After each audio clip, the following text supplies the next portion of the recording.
Hello student, my name is Jayesh Thakur, tier in some private ITI और शंखुरी trade electrician.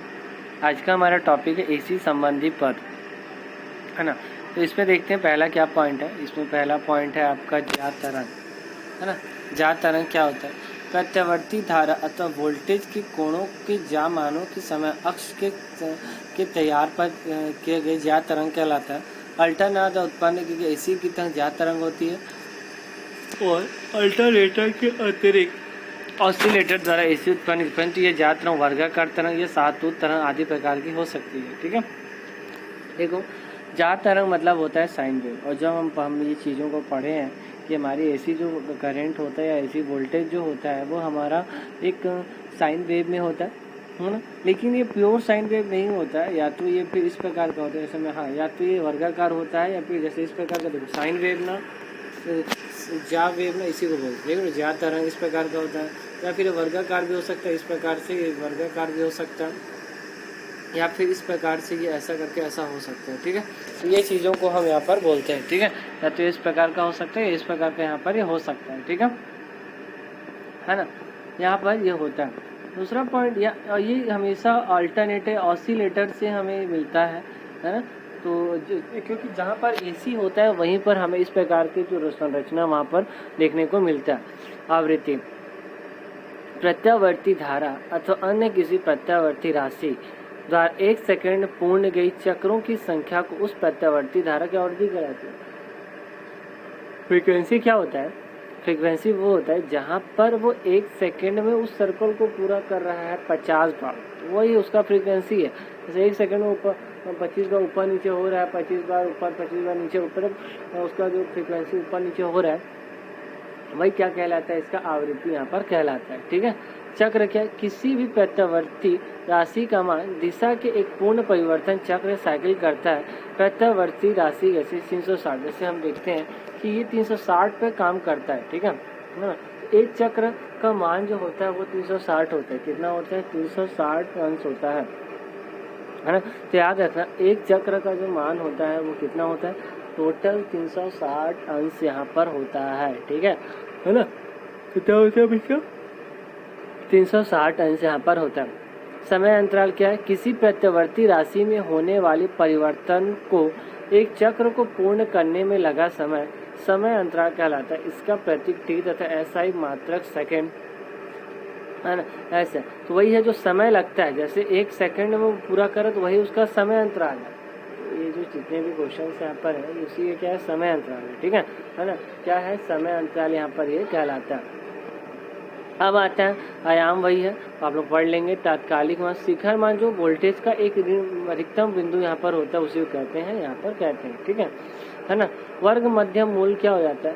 देखो RMS बोलते हैं इसको। ठीक है, प्रत्यावर्ती विद्युत धारा अथवा वोल्टेज का मान प्रत्येक क्षण परिवर्तित होता है। ठीक है, जैसे प्रत्येक वोल्टेज में विद्युत धारा का मान क्या हो जाता है? प्रत्येक वहाँ पर चेंज होते रहता है। ठीक है, चेंज होते रहते हैं। यहाँ पे याद रखना, प्रत्येक में विद्युत धारा का मान ना चेंज होते रहता है। प्रभावी मान को आरएमएस मान भी कहते हैं। तो आरएमएस मान भी क्या कहते हैं? ठीक है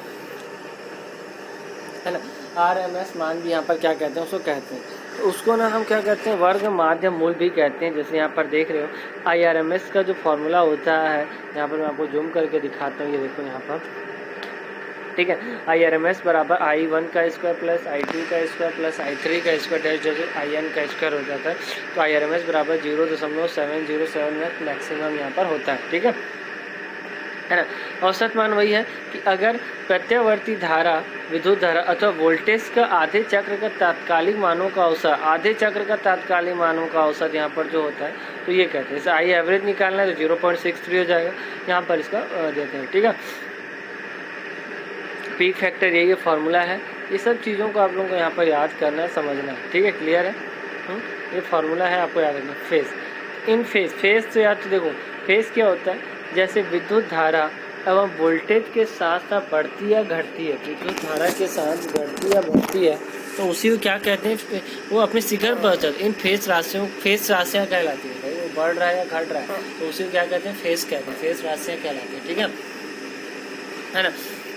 इन फेज प्रत्यावर्ती राशियों के मध्य विद्युतीय कोण शून्य होता है, ठीक है।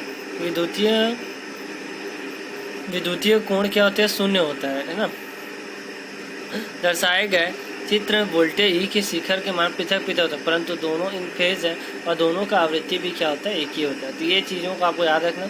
आउट ऑफ फेज जो बाहर निकल जाता है, आउट ऑफ फेज यहाँ पर कहलाता है। बहुत सारी परिभाषा है, आपको यहाँ पर पढ़ना है, ठीक है ना।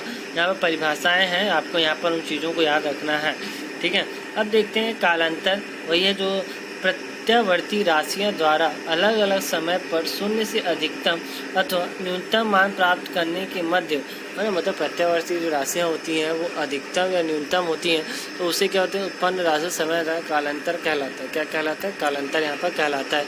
इसे फाई से प्रदर्शित करते हैं। इसे किससे प्रदर्शित करते हैं, इसे फाई से, है ना, इसे फाई से प्रदर्शित करते हैं। तो ये चीज़ों को यहाँ पर आप लोगों को याद रखना है, फाई से प्रदर्शित करते हैं। अग्रगामी तथा पश्चगामी राशियाँ, है ना, वह प्रत्यावर्ती राशि जो दूसरी प्रत्यावर्ती राशि की अपेक्षा पहले अपने शिखर मान पर पहुँचे, अग्रगामी राशि कहलाता है। आउट ऑफ फेस ई तथा आई के ग्राफ को वोल्टेज अग्रगामी राशि कहलाता है, ठीक है। आउट ऑफ फेस ई तथा आई में वोल्टेज अग्रगामी राशियाँ होती है, ठीक है, कहलाता है। विद्युत धारा का वेग, जैसे हमने फर्स्ट यूनिट पढ़े हैं कि विद्युत धारा का वेग 3 × 10 मीटर प्रति वेग सेकंड से अधिक ना होना चाहिए, तो इस प्रकार का इसका वेग ज़्यादा होता है, ठीक है। ये यहाँ पर आप लोगों को क्या करना है, याद करना है। अब हम देखते हैं शुद्ध प्रत्यावर्ती धारा। शुद्ध प्रत्यावर्ती धारा क्या है, आपको यहाँ पर देखो, यहाँ पर डायग्राम बना हुआ है, फॉर्मूला यहाँ पर लगाना है। शुद्ध प्रत्यावर्ती धारा यहाँ पर क्या होता है, काम करता है, ठीक है। हम यहाँ पर देखते हैं, देखो, जिस एसी परिपथ में केवल प्रतिरोध को ही संयोजित होता है, ठीक है, संयोजित होता है, शुद्ध प्रतिरोधी परिपथ कहलाता है, ठीक है। जैसे कि अगर मान लो कोई परिपथ है और केवल उसमें एक प्रतिरोध संयोजित हो, तो केवल वो प्रतिरोधी परिपथ कहलाता है। जैसे इमर्सन हीटर शुद्ध है ना, इमर्सन रॉड, उसमें धारा देने पर क्या होता है, वो गर्म हो जाता है, तो इमर्सन रॉड, ये सब यहाँ चीज़ें उसमें क्या करते हैं, कहलाती हैं, ठीक है। इस परिपथ में विद्युत धारा और विद्युत वाह इन फेज होने के कारण पावर फैक्टर इकाई होता है ना। वही हम पढ़े हैं कि अगर शुद्ध होता है तो पावर फैक्टर क्या हो जाता है, इकाई हो जाता है ना। और हम जानते हैं एसी का पावर फैक्टर 0 से 1 के बीच में होता है, और ईडी मतलब जो डीसी का होता है वो 1 होता है, ठीक है, मतलब शून्य होता है, शून्य होता है, ठीक है। आई बराबर विद्युत धारा, ई बराबर विद्युत वाहक बल तथा वोल्टेज, और आ बराबर प्रतिरोध। ओम में यहाँ पर जो बोला गया वो होता है, ठीक है। और यहाँ देख रहे हैं, यहाँ पर क्या देख रहे हो, यहाँ पर लगा हुआ है तो प्रतिरोधी है, ठीक है ना। प्रतिरोधी पावर फॉर्मूला निकालने का P बराबर I² RMS R ये कहा जाता है, ठीक है। अगर उसमें क्या होगा, एक प्रेरकत्व तो लगा होगा तो इस प्रकार का वो कहलाएगा, है ना। तो प्रेरक या चूर्ण कहलाएगा, ये इस प्रकार से यहाँ पर एक काम करता है, ठीक है, हाँ, है ना। तो प्रेरक संबंधी कहलाता है। यहाँ पर इस चीज़ों को आप लोगों को यहाँ पर क्या करना है, याद करना है, ठीक है।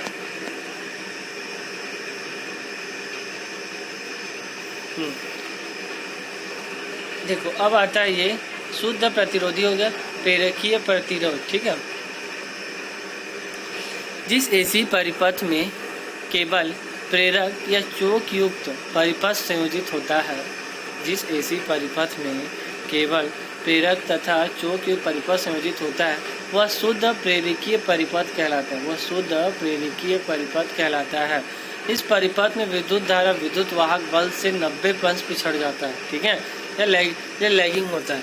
तो याद रखना, जो विद्युत धारा होता है 90 अंश पिछड़ जाता है, पेशगान होता है, तो इसे क्या कहते हैं, प्रेरकीय परिपथ कहते हैं, ठीक है।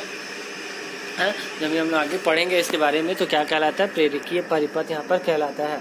परिपथ में विद्युत धारा के पिछड़ने के कारण प्रेरक में उत्पन्न होने वाला विरोधी विद्युत वाहक बल होता है।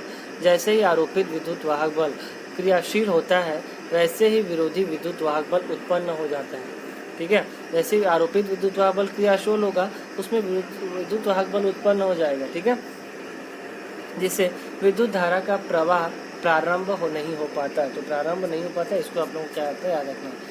आधा धन चक्र पूर्ण होने पर अपने अधिकतम मान पहुंच जाने का स्थिर हो जाता है, तो विरोधी विद्युत वाहक बल क्या होने लगता है, यहाँ पर घटने लगता है, ठीक है। और इस प्रकार विद्युत धारा आरोपित विद्युत वाहक बल से 90 अंश पिछड़ जाता है ना। आरोपित विद्युत वाहक बल से 90 अंश क्या हो जाता है, पिछड़ जाता है। तो ये चीज़ों को आपको याद रखना है, ठीक है। यहाँ पर देख रहे हो चीज़ों को। वास्तव में कोई परिपथ शुद्ध प्रेरकीय परिपथ नहीं होता, क्योंकि प्रेरक या चौक संयोजक तारों में कोई ना कोई प्रतिरोध अवश्य होता है। इसलिए विद्युत धारा का विद्युत वाहक बल से पिछड़ने के कोण का मान भी 90 अंश कम होता है ना। 90 अंश क्या होता है यहाँ पर, कम होता है। ये चीज़ों को आप लोगों को यहाँ पर याद रखना है, ठीक है ना। फॉर्मूला देख लो, यहाँ से P बराबर I स्क्वायर R निकालता है, तो समीकरण से हम यहाँ पर निकाल सकते हैं। अब आता है प्रेरक, इंडक्टर या चौक। वैसे तो प्रत्येक प्रत्यावर्ती विद्युत धारावाही चालक में प्रेरक विद्यमान होता है, ठीक है। परंतु जब चालक तार की कुंडली के रूप में लपेट कर एक नियत प्रेरक का तो पैसे वह ऊर्जा के रूप में कहते हैं प्रेरक या चौक कहते हैं। चौक वही है, बना लेते हैं, ठीक है। वायु क्रोड युक्त है, इसी प्रकार चौक में कोई क्रोड प्रयोग नहीं होता, यह केवल एक कुंडली के रूप में होता है। इसका उपयोग इलेक्ट्रॉनिक परिपथ कहते हैं। कुंडली होता है, देखे होगे आप लोग, ठीक है।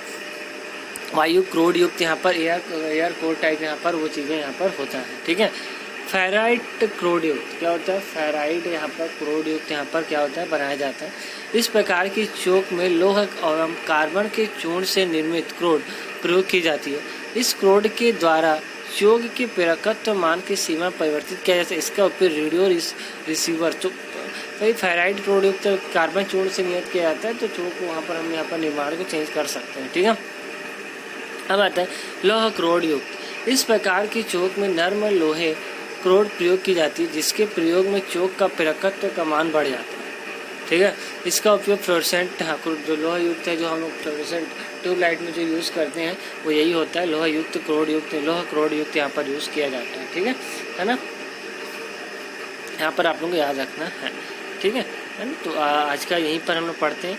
अगर आपको वीडियो अच्छा लगा हो तो लाइक करना, और अगर कुछ भी ना समझ आए तो मुझे कमेंट करना। Thank you.